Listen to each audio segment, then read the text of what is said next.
사회 속의 섬이 아닙니다. 예수님께서는 요한복음 17장에서 가르치시기를 교회는 사회 한가운데에서 살면서 사회를 진리의 말씀으로 변화시키는 존재라고 하셨습니다. 사회를 건강하게 하는 일이면 어떤 일이든지 교회는 먼저 섬기고 희생하면서 본이 되어야 합니다. 코로나19 방역에서 교회와 그리스도인은 사회의 어떤 단체보다 더 꼼꼼하고 철저하게 방역에 힘쓰면서 이제는 방역이 문화로 정착되도록 헌신해야 합니다. 사실은 코로나19의 특성, 그 중에서도 무증상 감염, 그러니까 본인도 자기가 걸렸다는 걸 느끼지 못하고, 그러니까 증상도 없는 거예요. 그 무증상 상태에서 코로나 바이러스를 가지고 있는 사람이 다른 사람에게 옮길 수가 있으니까 이거는 아무도 모르는 거지요. 이런 특성 때문에 누구도 코로나19에서 자유로울 수가 없고 또 안전하다고 보장할 수 없습니다. 다만 최선을 다해야 합니다. 지혜롭게, 합리적으로 말이죠. 사람이 살아가는 일에서 모든 종류의 계약, 이 계약은 좁은 의미로 계약서를 서류로 작성하고 또 공증을 받는 이런 일뿐 아니라 좀 넓게 본다면 사람 사는 일에서 온갖 여러 종류의 계약이 많고 그런 것들이 삶의 현실적 구조를 결정합니다.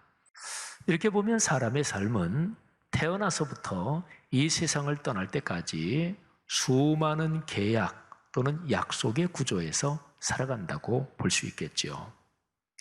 계약은요, 성경에서도 아주 중요한 단어입니다.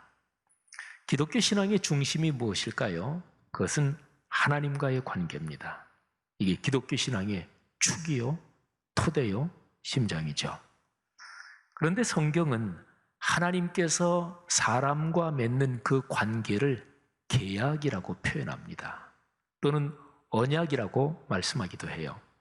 계약, 언약, 이 두 단어 중에서 언약이 성경적으로 더 적합합니다. 언약, 글자 그대로 하면 말씀 언, 또 약속한다 할 때 약자니까 말씀의 약속이지요. 하나님께서는 당신의 거룩한 말씀으로서 그 말씀의 약속으로서 사람과 관계를 맺습니다. 성경에는 수많은 언약들이 나옵니다. 창세기 홍수 이후에 하나님께서 노아와 맺으신 노아 언약, 또 아브라함과 맺으신 아브라함 언약, 또는 이삭과 야곱에게도 이런 것이 다 적용이 됩니다. 그런데 수많은 성경의 언약 중에서 가장 대표적인 것이 시내산 언약입니다. 이스라엘 백성을 애굽에서 구출하신 후에 하나님께서는 시내산에서 이스라엘과 언약을 맺으십니다. 대표자는 모세입니다. 모세가 시내산에 올라가서 십계명을 중심한 하나님의 말씀을 받습니다. 십계명은 돌판 둘에다가 하나님의 손가락으로 하나님이 써주신, 새겨주신 핵심적인 내용이고 그 외 다른 하나님의 말씀을 받지요. 이 시내산 언약으로서 하나님은 이스라엘과 이제 약속, 계약을 체결한 거죠. 그래서 하나님은 이스라엘의 하나님이 되고 이스라엘은 하나님의 백성이 된 겁니다. 하나님께서 모세에게 하신 말씀이 출애굽기 19장 5절, 6절에 이렇게 기록이 되어 있습니다. 세계가 다 내게 속하였나니 너희가 내 말을 잘 듣고 내 언약을 지키면, 언약이란 표현이 나오죠. 내 언약을 지키면 너희는 모든 민족 중에서 내 소유가 되겠고 너희가 내게 대하여 제사장 나라가 되며 거룩한 백성이 되리라. 너는 이 말을 이스라엘 자손에게 전할지니라. 아멘. 여러분, 사람은 하나님의 언약, 곧 말씀을 삶으로 살아낼 때, 하나님의 언약을 지킬 때, 그때 사람은 행복합니다. 하나님께서 사람을 당신의 형상을 따라 창조하셨습니다. 그렇기 때문에 사람은 원래 만들어진 구조, 본성 자체가 사람은 하나님과의 관계를 기본으로 해서 하나님의 뜻이 담긴 거룩한 말씀의 질서 가운데서 살아야 행복해지는 사람의 구조, 본성 자체가 그렇다는 거죠. 그래서 사람은 본성적으로 언약의 존재다, 이렇게 말할 수가 있습니다. 자, 보십시다. 하나님께서 사람과 맺은 모든 언약, 그 중심이 무엇일까요? 하나님께서 왜 사람과 언약을 맺으실까요? 그 중심은 하나님을 예배하며 살게 하는 것, 그리고 그로써 사람이 행복을 풍성하게 누리는 것, 이게 바로 언약의 중심입니다. 하나님께서 사람에게 주신 생명, 우리는 살아있는 존재잖아요. 신체의 생명, 또 예수님을 주님으로 영접하면 우리는 영적인 생명까지였죠. 어쨌든 사람에게 주신 이 생명을 충만하고 풍성하고 아름답게 누리게 하는 것, 이것이 중요한 거죠. 생명을 가장 풍요롭게 누리는 상태를 평화, 평강, 평안이라고 표현할 수 있습니다. 히브리어 단어로 말하면 바로 샬롬, 하나님의 샬롬이지요. 예수 그리스도께서 이 세상에 오신 목적이 이것이기도 합니다. 요한복음 10장 10절 후반부에 예수님께서 당신이 세상에 오신 목적을 이렇게 말씀하셨습니다. 내가 온 것은 양들이 생명을 얻고 더 풍성히 얻게 하려는 것이라. 여기에서 양은 사람을 비유적으로 표현한 말이지요. 예수 그리스도께서 세상에 왜 오셨나요? 사람이 생명을 풍성하게 얻도록, 신체의 생명뿐 아니라 영적인 생명을 얻도록, 그리고 생명을 얻은 것뿐만이 아니라 그 생명을 풍요롭게 아름답게 행복하게 마음껏 누리게 하도록, 그래서 예수님이 오신 목적이라는 거예요. 사랑하신 여러분, 이미 하나님을 아버지로 부르고 예수님을 주님으로 모신 우리 성도 여러분들의 삶에서 예수님이 오신 목적이 넉넉하게 성취되기를 축복합니다. 여러분의 생명이 풍요롭기를 바랍니다. 여러분의 가정 가문이 그런 복을 누리기를 주님의 이름으로 축복합니다. 말라기서는요, 구약의 책 중에서 언약, 이거를 특별히 강조하고 있습니다. 말라기서가 길지 않죠. 4장으로 되어 있고 거기 있는 히브리어 단어를 하나하나 세면 1193개가 됩니다. 그런데 그 중에서 언약이라고 하는 히브리어 베리트가 7번이나 나옵니다. 그러니까 구약의 다른 책들에 비해서는 이게 굉장히 강조가 돼서 나오는 상황인데요. 자, 그런데 말라기에서 나오는 언약의 핵심적인 표현은 레위와 세운 언약, 이 표현이 핵심입니다.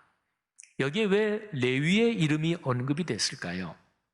하나님께서 이스라엘과 맺으신 그 언약의 중심은 예배에 있다, 이거를 얘기하고 있는 거예요. 12지파 중에서 레위 지파는 특별히 하나님께 올리는 제사, 곧 예배를 전적으로 담당했잖아요. 그러니까 하나님께서 이스라엘과 맺으신 시내산 언약, 오늘의 구약 성경 내용이라고 편히 보시면 되는데, 그런데 그거를 특별히 레위와 세운 언약, 이렇게 레위 이름을 넣은 것은 내가 너희와 세운 언약의 모든 핵심은 예배에 있다. 예배 중에 나와 만나자. 그거를 강조하는 것이죠. 레위와 세운 언약의 특징이 뭘까요? 하나님이 레위와 세운 언약, 레위 이름을 넣으면서 하나님이 이스라엘과 세운 그 언약의 중심 특징이 생명 그리고 평안입니다. 아까 설명드렸죠. 생명을 얻고 생명을 가장 충만하게 누리는 상태가 평안, 평강, 평화라고 그랬죠. 말라기서 2장 4절 5절 말씀을 들어보십시오. 만군의 여호와가 이르노라, 내가 이 명령을 너희에게 내린 것은 레위와 세운 나의 언약이 항상 있게 하려 함인 줄을 너희가 알리라. 하나님의 의도는, 하나님의 뜻은 언약이 항상 삶에서 살아 움직이도록, 언약이 항상 일상과 인격에 존재하도록, 언약이 작동하도록 이게 하나님의 목적이라는 거예요. 자, 그 뒤에 5절 말씀이 이렇습니다. 레위와 세운 나의 언약은 생명과 평강의 언약이라. 아멘. 이스라엘의 범죄는 무엇입니까? 레위의 언약을 깨뜨린 것입니다. 말라기 선지자는 언약을 욕되게 하고 깨뜨리는 이스라엘을 책망합니다. 자, 그러면 언약을 깨는 주범이 무엇일까요? 그게 거짓입니다. 언약을 깨는 제일 중요 원인, 거짓. 그리고 거짓의 배후에는 악한 영, 사탄, 마귀, 귀신이 있는 거죠. 언약과 거짓은 결코 공존하지 못합니다. 언약이 제대로 작동하고 살아 움직이는 그곳에는 거짓이 있을 수 없습니다. 반면 거짓이 점점 커지고 번성하면 언약이 무너지는 거지요. 말라기서 2장 10절 말씀을 한번 들어보십시오. 이 내용이 이런 거예요. 이스라엘의 아버지이신 하나님은 한 분이다. 이스라엘은 한 아버지를 섬긴다. 그 하나님께서 이스라엘을 지으셨다. 그런데 왜 한 아버지를 섬기고 한 하나님이 지으신 그 이스라엘 민족이 서로에게 거짓을 행하느냐? 이거를 책망하는 내용이에요. 우리는 한 아버지를 가지지 아니하였느냐? 한 하나님께서 지으신 바가 아니냐? 어찌하여 우리 각 사람이 자기 형제에게 거짓을 행하여 우리 조상들의 언약을 욕되게 하느냐? 자, 언약의 핵심, 그것은 하나님의 말씀의 약속, 그대로 진실하게 살고 행동하는 것입니다. 진실한 태도가 약해지면서 언약을 가볍게 생각하기 시작합니다. 말라기 선지자는 그 당시의 구체적인 상황 속에서 특별히 언약과 진실함, 언약과 거짓 이런 얘기를 이방인과의 결혼 또는 이혼 문제를 언급합니다. 자, 결혼과 이혼에 관한 이 말라기서의 메시지에서 핵심은 신앙의 정체성이에요. 그 당시는요, 문화권마다 서로 다른 신들이 있었어요. 다른 문화권의 사람과 결혼한다, 이거는 이방신을 받아들이는 것을 의미했고, 그래서 하나님 신앙이 혼합된다는 것을 뜻했습니다. 바벨론 포로기 이후에 기록된 구약의 책들은 공통적으로 이방인과의 혼인을 엄격하게 금지하고 책망합니다. 바벨론 포로기 이후에 그렇지 않아도 살기 힘들고 우리 민족이 제대로 생존할까? 근데 그게 모두가 하나님과의 관계, 신앙의 정체성을 제대로 세워야 우리 민족이 생존할 수 있는데 바로 그런 것 때문에 신앙의 혼합을 막아야 된다. 그래서 이방인과의 결혼, 이거를 아주 강하게 책망하고 금지했던 거지요. 말라기서 2장 11절, 12절을 이런 배경을 생각하고 들으시면 이해가 훨씬 쉬워요. 들어보십시오. 유다는 거짓을 행하였고 이스라엘과 예루살렘 중에서는 가증한 일을 행하였으며 유다는 여호와께서 사랑하시는 그 성결을 욕되게 하여 이방신의 딸과 결혼하였으니 이 일을 행하는 사람에게 속한 자는 깨는 자나 응답하는 자는 물론이요 만군의 여호와께 제사를 드리는 자도 여호와께서 야곱의 장막 가운데에서 끊어버리시리라. 아멘. 무서운 경고예요. 신앙의 정체성을 허무는 일, 이방신의 딸과 결혼함으로써 하나님이 사랑하시는 성결, 곧 말씀을 삶으로 순명하는 것을 욕되게 하는 일, 그런 일을 저지르는 사람의 가정과 가문을 하나님께서 구원의 백성에서 끊어버리신다는 거예요. 완전히 멸망시키신다는 거예요. 여러분, 다시 말씀드리지만 하나님과 맺은 언약의 심장, 그거는 진실함입니다. 거짓은 언약의 기초를 허뭅니다. 우리 개역 개정판 성경에 지금 말라기서 오늘 설교 본문에서요, 언약이라고 번역되지는 않았지만 2장 14절 후반부에 보면 부부의 관계, 결혼, 서약, 이 서약이라고 번역된 단어가 있는데 이거는 히브리어 원문으로는 언약이라는 단어에 똑같이 베리트라는 단어입니다. 결혼 생활에서 거짓이 들어가면 결국은 파경을 맞이하잖아요. 그죠? 9절이 이렇습니다. 너와 네가 어려서 맞이한 아내 사이에 여호와께서 증인이 되시기 때문이라. 그는 내 짝이요 너와 서약한 너와 언약한 아내로 돼 네가 그에게 거짓을 행하였도다. 사회적으로도 사회적인 약속이 법이잖아요. 그죠? 그런데 그 약속을 깨고 거짓을 하고 그러면 사회가 혼란스러워지죠. 인간 사회 모든 일은 마찬가지입니다. 거짓이 들어가면 결국에 약속, 계약, 언약은 깨지고 그리고 서로가 다 불행하게 되는 거죠. 여러분, 오늘 우리가 묵상하는 말씀에서 2장 15절, 16절이 아주 중요합니다. 자, 15절 전반부는 해석하기가 히브리어 문장 자체가 아주 애매합니다. 그런데 15절 후반부는 아주 내용이 명백해요. 자, 15절 후반부에는 하나님께서는 경건한 자손을 이어지게 하신다. 이 경건한 자손, 이게 중요합니다. 경건한 자손이라는 히브리어를 직역하면 하나님의 씨, 이렇게 번역할 수 있습니다. 주님께서는요, 이스라엘 백성들, 이스라엘 민족에게서 하나님의 씨가 이어지기를, 경건한 자손, 신앙이 전승되기를 간절히 원하신다는 거예요. 우리 기독교 신앙에서 아주 중요한 것이 있습니다. 신앙의 전승, 계승입니다. 오늘날 부모가 그리스도인인데, 기독교인인데 자녀에게로 부모가 그리스도인인 상태에서 신앙이 이어지는 퍼센테이지가 15% 아래, 어떤 그런 거를 전문적으로 사역하는 사람은 실질적으로 10% 아래일지도 모른다, 이런 얘기까지 해요. 하나님께서는 간절하게 원하시는 게 거룩한 씨가 이어지는 것, 경건한 자손이 이어지는 것, 신앙이 가문대대로 계승되는 것, 이거를 간절히 원하십니다. 왜? 그래야 복이 이어지니까.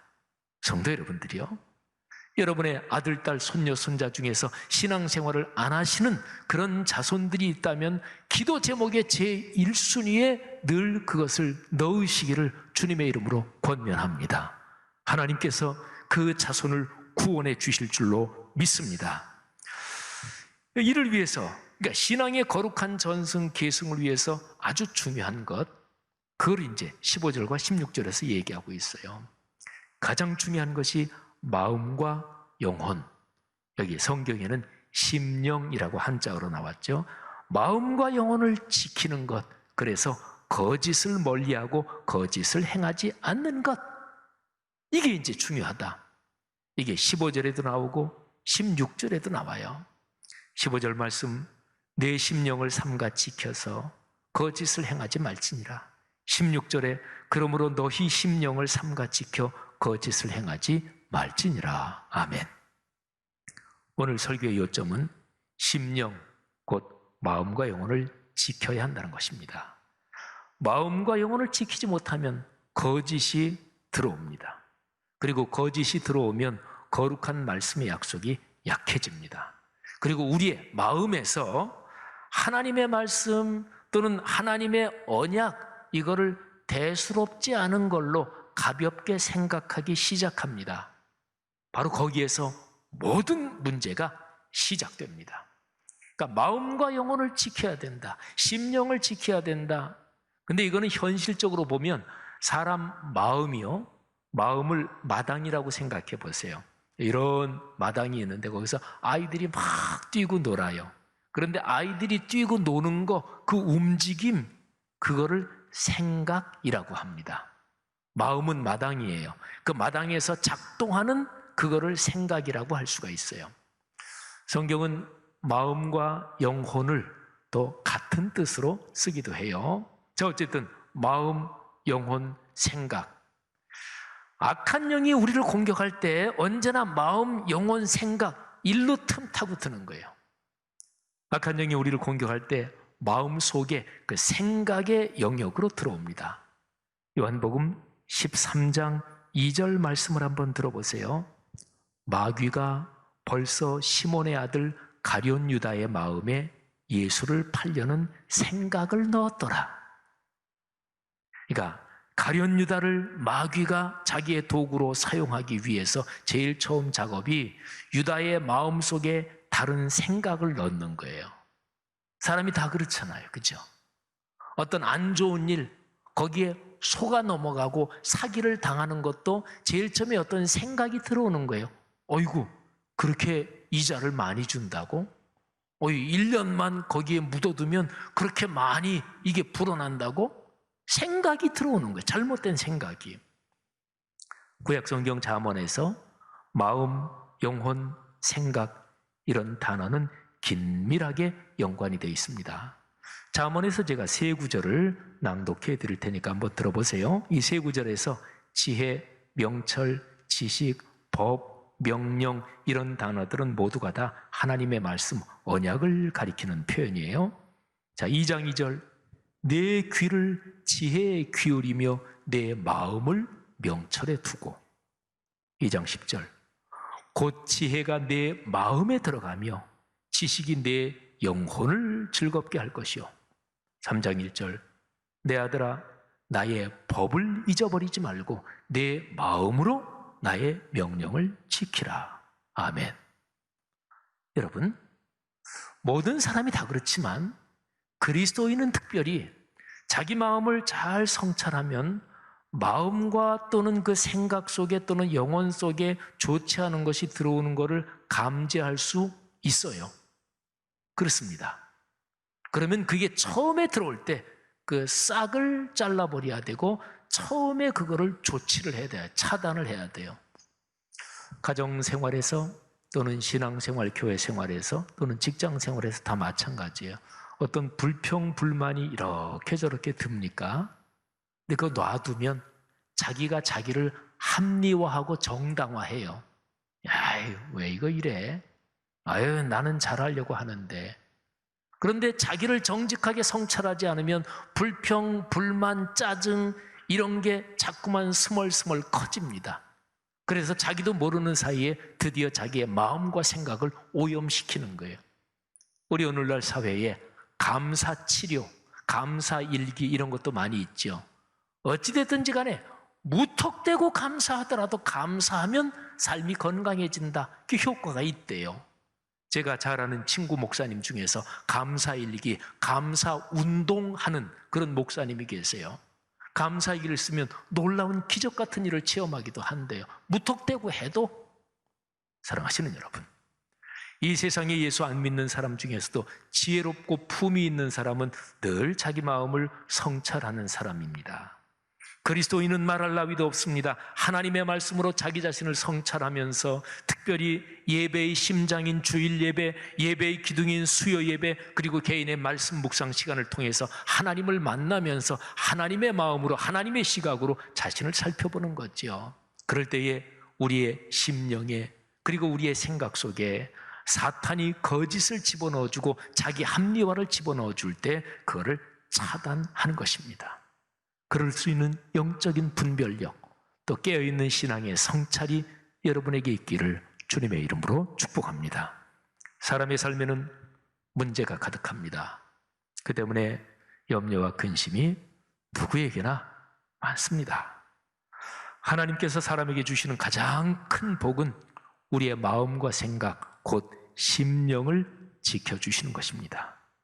그 위대한 약속이 빌립보서 4장 6, 7절에 있습니다. 자, 빌립보서 4장 6, 7절 이 말씀이 오늘 예배의 자리에 나와서 겸허하게 하나님의 말씀을 듣는 여러분 모두에게 복이 되기를 바랍니다. 이 유명한 구절을 암송하시는 분이 많죠. 우리 교회의 2020년 꿈이룸 성경 암송, 꿈송에 들어있는 구절이기도 하지요. 우리 모두 함께 빌립보서 4장 6, 7절 낭송하며 한번 마음과 영혼에 끌어안읍시다. 그리고 낭송할 때 성령의 역사로 이 말씀이 여러분의 마음에 깊이 새겨지고 삶으로 이어지게 될 것을 믿습니다. 자, 다 같이 빌립보서 4장 6, 7절 아무것도 염려하지 말고 이렇게 시작되죠. 아무것도 염려하지 말고 다만 모든 일에 기도와 간구로 너희 구할 것을 하나님께 아뢰라. 그리하면 모든 지각에 뛰어난 하나님의 평안이 그리스도 예수 안에서 너희 마음과 생각을 지키시리라. 아멘.